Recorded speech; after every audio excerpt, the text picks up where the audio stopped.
The topic of today is the International Energy Agency predicts that Africa is capable of producing up to 5,000 megatons of green hydrogen a year, with an electrolyzer pipeline of 114 gigawatt. Sometimes I wonder, we use giga so easily nowadays. Do we really know how many zeros is behind it? Announced for the continent, Africa's economies are poised for prosperity as green hydrogen serves as a catalyst for growth. I'm coming from Namibia, and I can tell you one thing.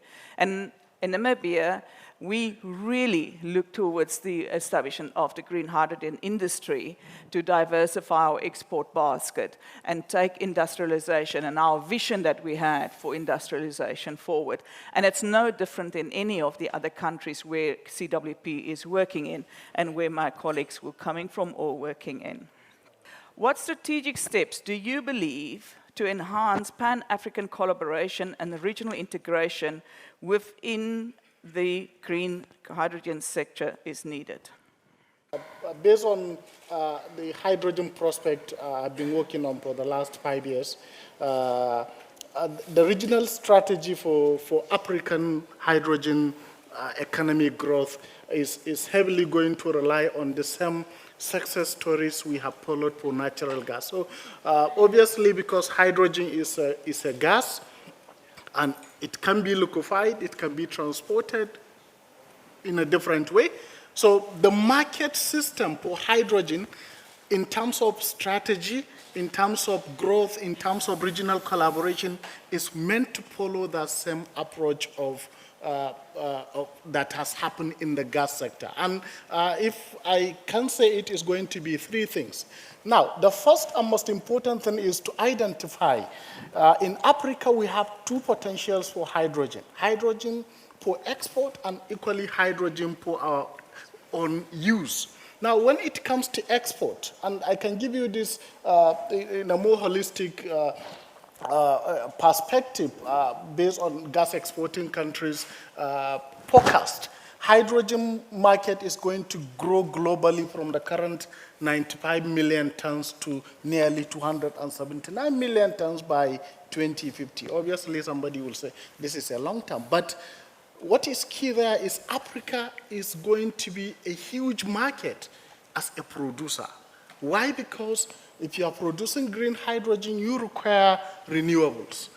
And that renewable is nothing more than solar, and Africa has one of the highest solar intensity on the planet. So that is a plus. The second part is wind, even though Africa doesn't have that lucrative wind speed, but the power is going to be very important. So that is the most important thing. So first, Africa is going to learn to collaborate in terms of the production. Particularly, we have seen what has happened in Egypt, Mauritania, and many other African countries that are trying to scale up the green hydrogen.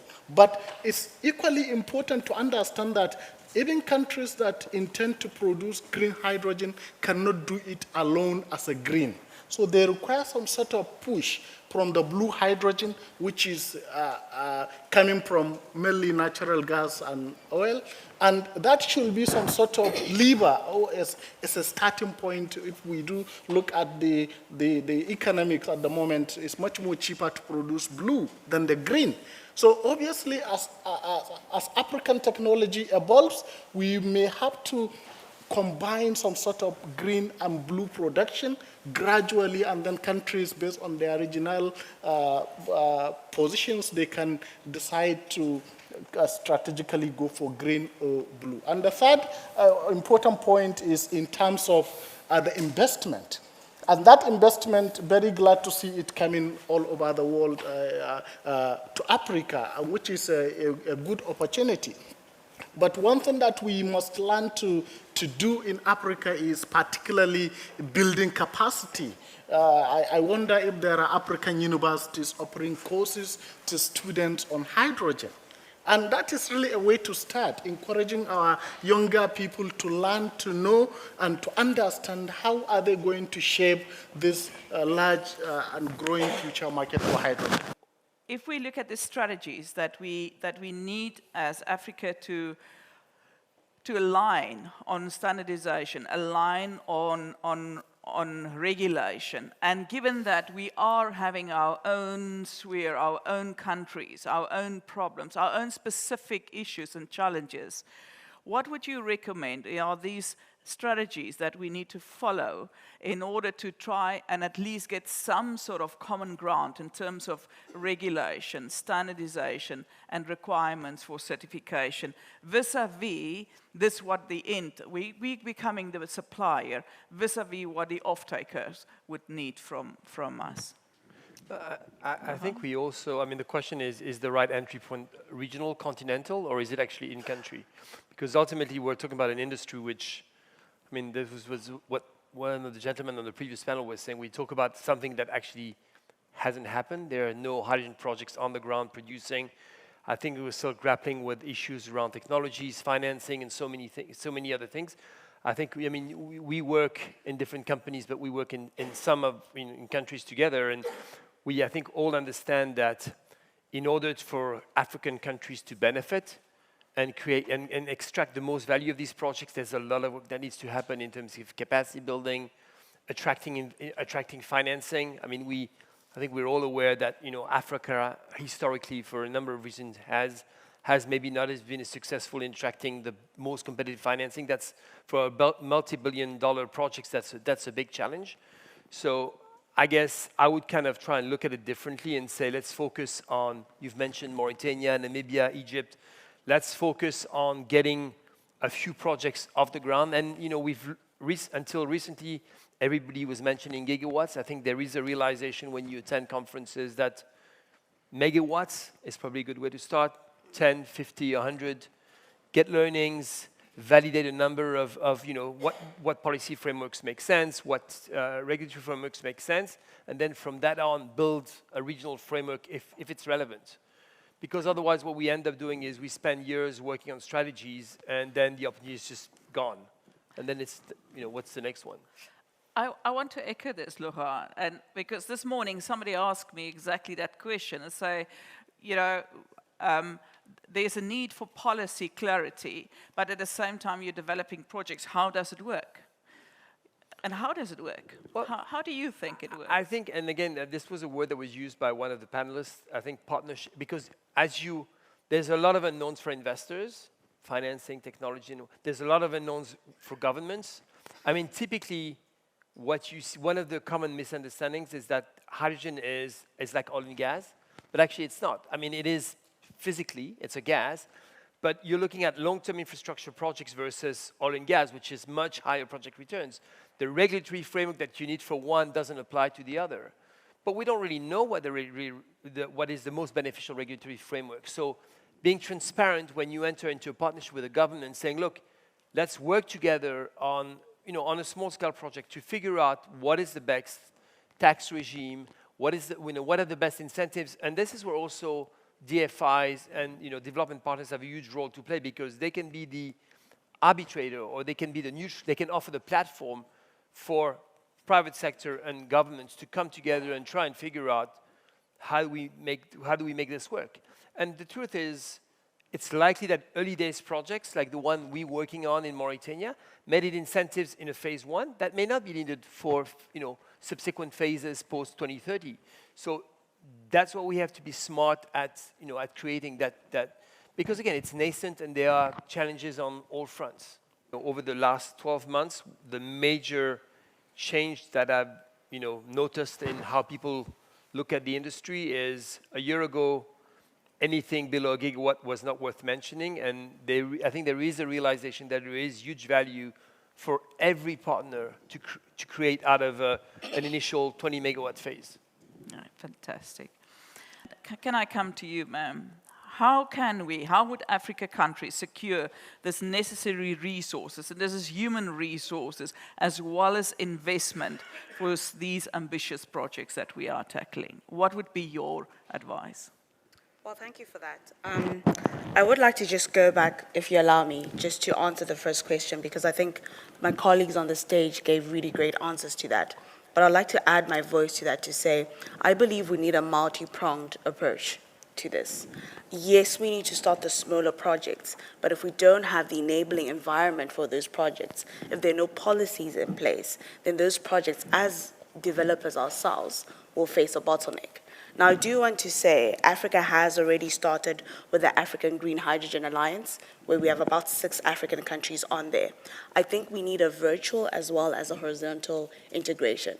Not only policy from a government perspective, but also bringing in the private players, bring in the developers into the room, bring in the off-takers into the room, so we can actually make a robust ecosystem. I think we're positioned, like my colleague said, to be a net exporter of hydrogen. And that depends on how well we lay the foundation. So I believe we need to do that in a very multi-pronged approach as it pertains to strategies. Now, as it pertains to resources, if I just answer your question, I think everyone knows Africa is endowed with a lot of resources. That is the solar, the wind to an extent, as well as hydro. I believe, but for hydrogen to make sense, we still need to put in significant amounts of solar power plants or hydro power plants to be able to put in the inputs for hydrogen. Now, you can't do that as Namibia alone, nor can you do that as South Africa alone. We have to, and I emphasize on this, we have to partner and see ourselves as an exporter, as a grid, as a regional grid that exports. And therefore, we have to leverage into each other. The South African power pool is a very great example of how we've tried to do that. We need to do that for hydrogen as well. As it pertains to financing, I mean, that's always been the challenge, right, with financing in Africa. It's a high-risk continent. The financing is always very, very expensive. So that's always been the challenge. But again, if we bring in the financiers into the room early on, if we bring in the DFIs into the room early on, you're able to then see where the development is going.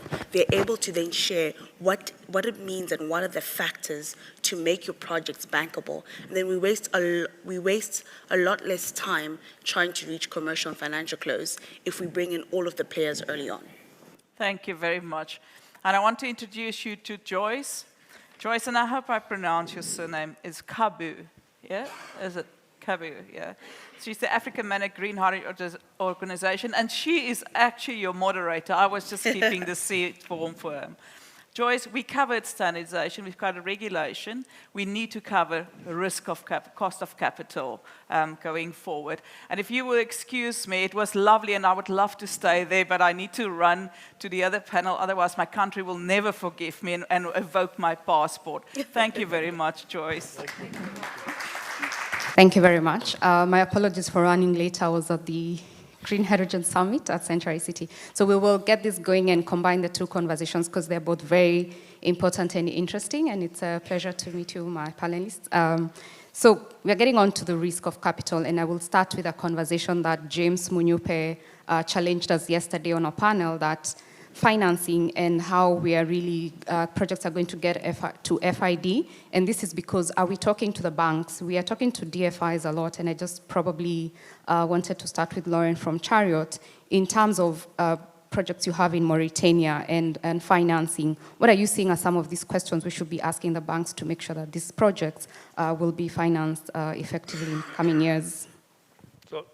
So I think one is, what we were saying is that, the banks, like every other parties involved, need to familiarize themselves with, the projects, the risks, and so on. Our view is that at this stage, when you look at gigawatts projects, as much as you can have conversation with banks, it's still a bit early. We're still in a process where we are defining what these projects are going to look like, what sizing, what phasing, who's going to be the off-takers. I think having the right, so as you probably know, our partner in Mauritania is Total Energies. I think one of the big criteria is when you're going to progress these projects in terms of achieving bankability is having the partners that have both the technical capability and the financial capability to deliver these projects. They are, if we were discussing before you arrived, smaller projects versus bigger ones. But when you look at a gigawatt project, you're looking at a couple of $2 billion minimum. You have to have around the table investors that have a track record in terms of delivering these projects, not only FID, construction, and operations. And I think it's very important that these will be multi-partner consortiums. If you look at, again, a comparison with oil and gas, most of these major projects are always a set of different players. And I think that's what the industry needs to come to. One of the learnings for Chariot, for example, was that we were initially, if I set aside our gas division, we were a renewable player. And these are much simpler projects to deliver on. They're much smaller. And I think one of the learning curves for us and for many players, and CWP is actually like us, he comes from the wind and the solar business, is learning the complexity of the downstream, all the gas aspects, and again, the need of bringing the right partners. And I think, and I'll come back to your question, is I think this will very much help the discussion with the banks. So I'm from Genesis Energy, and Genesis Energy is not an active player in the hydrogen space at the moment. So really, my position is from a contributor to the hydrogen value chain, where we deploy big solar power plants as well as hydro power plants. So as it pertains to challenges that we have experienced in the green hydrogen, I wouldn't be able to answer to that. But I will like to answer your previous question that you asked to Lauren about low-cost financing. And again, it goes back to this point. If we start with gigawatt projects for a technology that has not been proven, the financing is shy. And if the financing is not shy, it's coming at a very high interest rate because there's a lot of risk. So to his point, if we start from the ground up, smaller scale hydrogen projects, prove the concept, have your learnings, and thereafter, I think we'll be able to start to see lower cost financing for this new technology. Dr. Abbas, in terms of risks, do you see there are any countries that have started documenting some of these lessons that developers are experiencing in the space and how we can mitigate this as partnerships? Speaking to what Laurent has said, that it's going to take multiple partners. I think we did a study that shows you need at least 6 minimum partners. So what are some of the lessons that you've picked in the space so far? Thank you, Joy, for this. In my perspective as a podcaster, implications. One of the major issues we have been talking about here are risk and finance or investment. And one clear thing that we have come to understand is for you to get finance or investment, you need to secure a contract. You need to get off-taker, and you need to get that off-taker to commit long-term. And that is what de-risk the project, and that's what helps incentivize finance and every other thing you want to do. Now, let us reflect back a bit and understand clearly why there are still some kind of very slow coming forward from companies to be able to uptake hydrogen. And from the technology side, our understanding is a number of companies that typically use natural gas and they want to replace it with hydrogen are looking at a key parameter we call interchangeability. So their ability to disconnect gas supply and replace with hydrogen. And for them to do that, they look at a number of things, one of which is cost. Is hydrogen cost competitive enough to do? Obviously, it's going to be in the future, but now it is not. So they look at it, okay, for us to buy hydrogen, even if you take the blue for $1.5, $1.8 per kilogram, and that is nearly equivalent to between $14 to $18 per million BTU. And remember, the typical natural gas prices we do have ranges from 2 in the Henry Hub down to TTF around 9, 12. So that is the first kind of cost parity that the hydrogen require to drive that demand. The second aspect are issues related to doing what it has to do, and that is in terms of the calorific value of hydrogen. So if I'm a hydrogen uptaker, or if I plan to uptake hydrogen, at the moment, because its calorific value is 1/3 of natural gas, I will have to use 3 times hydrogen to do the same work that natural gas could have done for me. So as an uptaker, I look at it. So that simply means the hydrogen cost must fall sharply lower for it to replace the natural gas because of its low calorific value.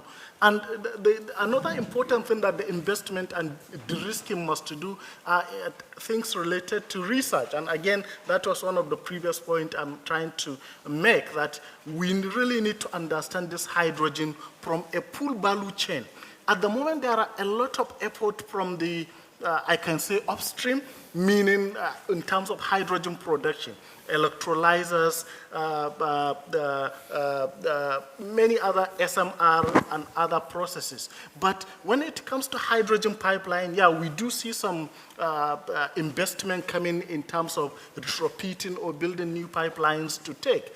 But another more important thing we have to do to de-risk hydrogen is to look at the consumer kind of behavior and what will incentivize and make them commit to a long-term contract to obtake hydrogen, and what is actually making them kind of a bit nervous to make that commitment. It's an evolvement. There could be failures. We will fail, we will fall and rise again. We gradually do. We can see a number of issues that hydrogen has faced in Germany, for example, where the electric train had a problem. But one of the key things, and I always tell people, in our understanding, rapidly developing hydrogen alone could be a challenge, but blending hydrogen with natural gas offer a very good solution for the consumers. So take, for example, you can blend 20% hydrogen with 80% natural gas and use it without almost no changes in your boiler and firing system. But as the proportion continue to rise, you may have some changes which you have to, and these are some of the key things that will de-risk hydrogen, giving it the initial lift to rise, so that once it is capable to compete, you see it growing much more quicker. Okay. And if then also the hydrogen that's produced in Africa is going to be shipped into Europe, there's also considering standards and certifications, and if we blend it with the gas, will it still pass if we are doing, this is about decarbonization, what options are we also looking at there to ensure that then, are we going green, are we going blue first, are we getting blue accepted into the market? So I think those two, and I also wanted to hear, I could just ask this to Laurent, about de-risking conversation as well, and looking at DFIs, and I've had a couple of private sector developers saying that they're slowing down projects. Yeah. I mean, ultimately, if you're a country and you choose to partner with a consortium of private investors, you have to be convinced that they can deliver the project without having access to, financial instruments that are subsidies, or, ultimately, subsidies are also provided to off-takers. So, what we see in a lot of cases is we've had initial discussions with off-takers in Europe, and as much as we wouldn't be getting subsidies, they would be getting subsidies to close the gap between what they currently buy and replacing by green hydrogen. So I don't think the IRA or any other subsidy scheme in Japan or elsewhere prevents Africa from targeting, for example, the European market. Yeah. That's one thing. The second thing is, I think we were saying before you arrived that there is a consensus that starting. I think you need to start on a commercial basis, because if you start a project that's not a commercial project, then how do you evolve towards becoming commercial? But there's certainly ways to achieve commercial terms on smaller projects initially, and I think there is value in testing an approach. So typically that's what Charity is doing in Morocco, for example, with our Moroccan partners. So we're doing 1 megawatt, and the intention is to try and have these proof of concept in as many countries as possible, because then you can have a basis to engage on the regulatory frameworks, you can test technology, you can also test the terms, the commercial terms, especially in countries where you have domestic offtake, which obviously makes it a lot easier than if you have to look at exporting from phase one. So these are all the things that you can start investigating to achieve commercial terms for a project. And not in 2030, but obviously earlier. Yes, fantastic, yeah. Dr. Abbas. Okay, Joy, thank you for this. Let me start from the initial point you mentioned in terms of the RIA, looking at how it help incentivize the kind of the low carbon systems or the hydrogen system. Now, based on the American government policy of 111, that is achieving a hydrogen price, 1 kilogram of hydrogen to be $1 per kilogram by 2030, which is a kind of a very good incentive to help the market and be able to get some long-term commitment. Now, if we look at that, it's a very good and key kind of policy that can help in the U.S. sector. But looking at Africa, we need to do a bit of more collaboration, as Lauren said, looking at try to first of all integrate our market. At the moment, one of the major problems we do have in Africa is infrastructure. You can have a hydrogen producer in Cape Town, and you may have a hydrogen consumer in Johannesburg, for example. How do you get the hydrogen to that consumer? Your options is either you have a hydrogen pipeline, or you liquefy hydrogen. Liquefying hydrogen takes you to minus 253 degrees, just 20 degrees to the lowest point ever, minus 273, which is quite very technologically challenging, but it's not impossible. There are ways we can come up with ways to de-risk those kind of challenges by getting some sort of regional market structure.